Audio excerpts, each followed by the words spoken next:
it's not a textbook I use, but one of the books, extra readings that I have for my students is The Contrarian's Guide to Leadership, written by Stephen Sample, who was president of the University of Southern California. He's now retired, I believe.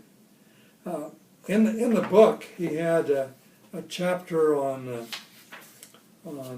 artful listening, and he started the chapter with this paragraph. The average person suffers from 3 delusions. 1, that he is a good driver. 2, that he has a good sense of humor. And 3, that he is a good listener. Most people, however, including many leaders, are terrible listeners.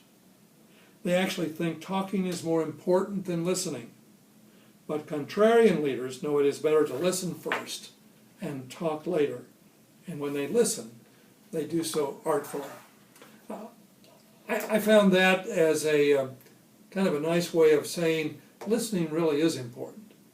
And I think as you look at leaders who are really successful, you will find, particularly ones we can view that are more public and so forth, they are pretty good listeners. Friend of mine that I got acquainted because I was in office at the same time, Bill Clinton. I think one of his great skills is actually listening to somebody who's talking to him and sincerely listening.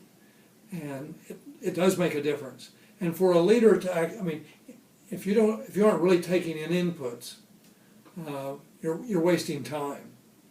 If you're not really listening. I think another thing that goes right with it is pausing.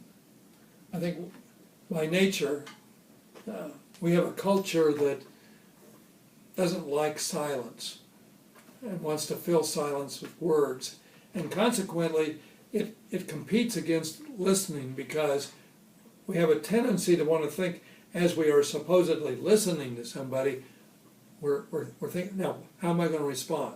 How am I going to fill the void when the person I'm listening to brings it to a close?